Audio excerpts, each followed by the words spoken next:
With my EP Buzzed, my attempt was to produce a psychedelic music project, or at least a psychedelic-inspired music project.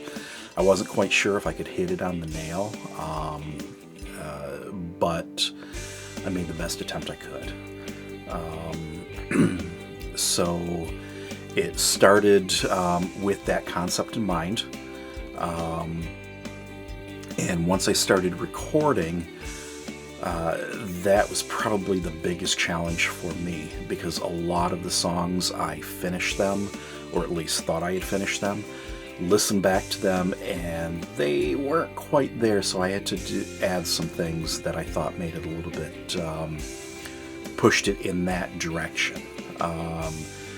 Now, the track order on the album or on the EP is not the same as what I recorded. But that's natural for me. I record a project, I record the separate songs on the project, then I go through, like many people at the end, and order the songs and how they seem to lay out the best. The first song on the project, Yoo-Hoo, that was one of the ones where I had it basically done. I listened back to it and it's like, okay, this sounds like a rock song, but not psychedelic. So basically with that, I just went back and added a lot of sustained guitar. I initially had a cleaner lead guitar throughout, so I added a second sustained, dirtier guitar throughout to kind of give that psychedelic vibe to it. When I wrote the lyrics, I started the lyric process with the chorus, which is usually unusual for me. Usually I start with the verses. But with the chorus, I had the idea in my head where I was imagining a waterfall. And specifically, when I was in high school, I attended 4 years a wilderness camp up in Canada.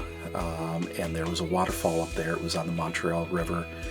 And a very high, narrow waterfall that you could climb to the top of and kind of look down, and it was probably not advisable to, be kind of looking over the edge like we were doing, because it was quite a ways down. But anyway, that's kind of what I had in mind, a waterfall kind of spraying out into the air, falling down, to start with the chorus. But anyway, from there, I wasn't quite sure where I was going, so I just basically used word association. Whatever came into my mind, it took me a little bit to get into that focus, but whatever came into my mind, I went with it. So you've got references to a killer clown, you've got references to a squirrel in a pink tutu, to the old Leave It to Beaver show, Beaver with his head stuck in an iron gate or iron fence, and obviously, my thought that be more amusing if Wally really wasn't concerned over it, but just thought it was funny. As a kid, if my brother did that initially, that would be my first thought is, yeah, that's funny. Then, of course, I would have been helpful. But anyway, that's kind of the premise behind that song. The second song, County Fair, one of my favorite Simon & Garfunkel songs is Scarborough Fair. So I had... for most of my projects, I write, I record, mix down the instrumentation and everything, and then I write the lyrics after that. So I let the music kind of inspire the lyrics. So with a kind of like a Japanese flute that was added into it, it kind of gave me those kind of fair, Scarborough Fair type vibes. So this is kind of my rendition or my take on it. Obviously a bit different than the original, but that's kind of where I came from with that. I was thinking along that line. The third song, Rumbly in My Tumbly. Anybody familiar with, I think, Winnie the Pooh? Yeah, there's a rumbly in my tumbly. So basically that was what it was. I took the music, again, I started, and like most of my songs, I just started with the with the first verse. And so the first words that came to mind were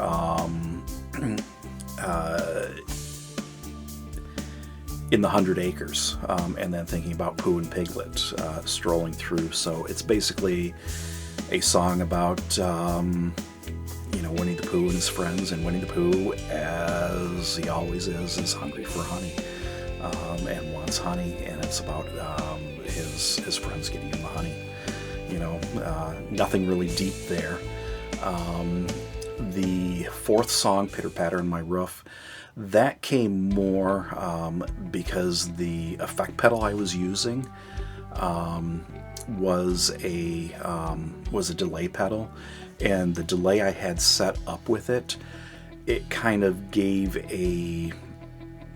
I wouldn't necessarily say bouncy sound, but kind of the sound I was getting in my mind was kind of reminiscent of Rain. And so almost from the get-go, that was kind of where my focus was coming up with a song focused on Rain. Now they're kind of low in the mix, so it's hard to hear some of the background noise. But for this one, I did some experimentation where for some of the background, more white noise, kind of as a low Rain sound, I just kind of rubbed my hands together a little bit more. I was crumpling a piece of paper over that, and then at the height of it, I was tapping this little brass goblet that my oldest son got me for Christmas, and I've used a couple different times in some songs because it's got a really nice ring to it. But that's kind of going off on a tangent there.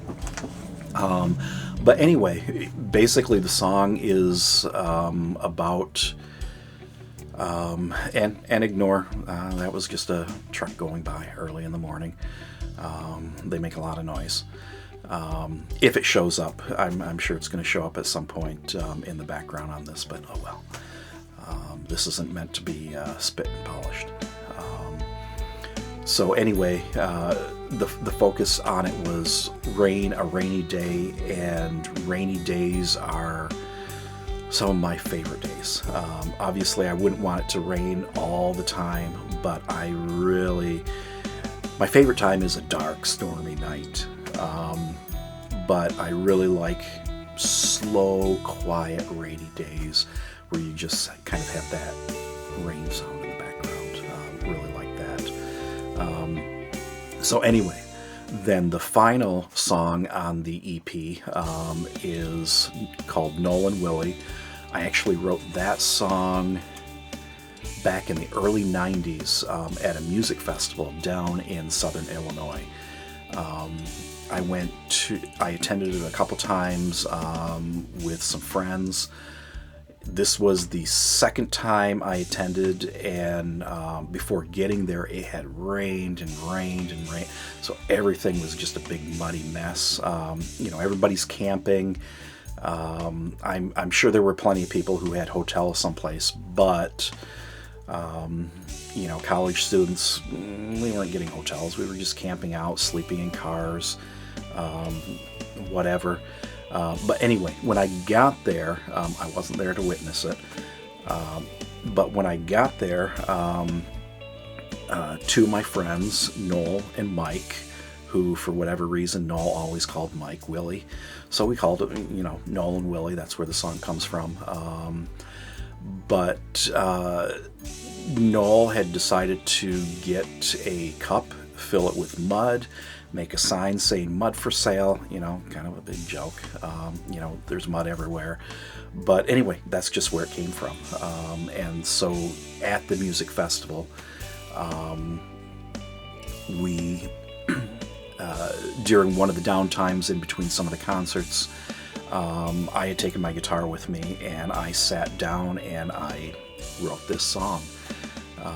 I recorded it in a very rough version a number of years back, changed up some of the guitar strum patterns for this, and kind of the vibe I was going for this was kind of like a Byrds 60s type vibe with a little bit more jangly, but obviously talking about selling mud.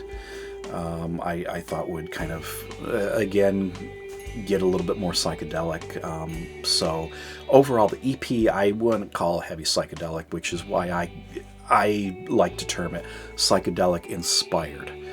Because I listened to a lot of psychedelic music beforehand. I kind of knew what I was aiming for.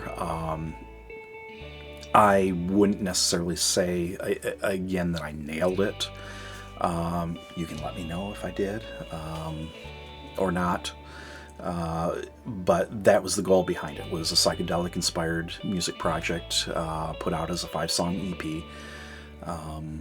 And why don't you check it out? I obviously with the cover photo of the song, once I came up with the line in the song Yoo-Hoo, which was one of the last songs I got the lyrics done with, and I had the line in there, cuddly as a killer clown. It made me think of a picture I took years ago of this little stuffed clown. My wife's grandmother made a number of these little clowns, and for whatever reason, our youngest son was terrified of it as a kid. Of course, chase him around the house with it, because that's kind of what you do when you're a dad. But anyway, that was kind of my last attempt when we moved from our previous house to the house we're currently living in. I set him up when I was unloading things. I found one of the stuffed clowns, set him up on the tailgate of the U-Haul truck, gave him a pitchfork, took a picture, and so that was kind of the last dig at our youngest son. Of course, now when I asked him if it still terrifies him, he says no, because he would just rip apart the clown. So I think the answer is yes, it does.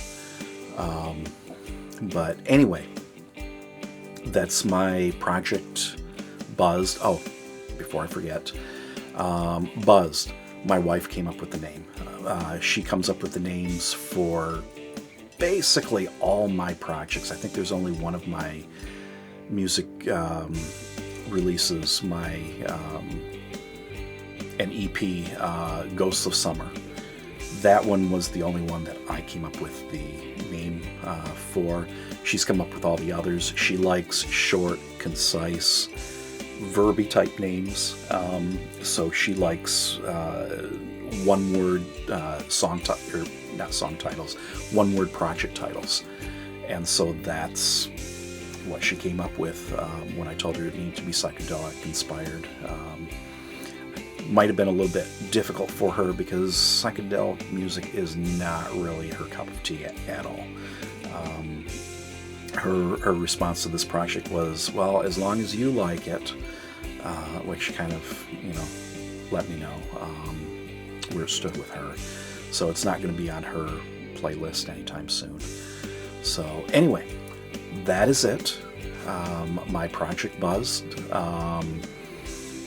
Check it out. Let me know what you think. You're free to add it to any of your playlists, of course. I'm not going to argue with that. Any exposure I can get, I'm more than welcome to take. And just to wrap this up, thank you. Thank you.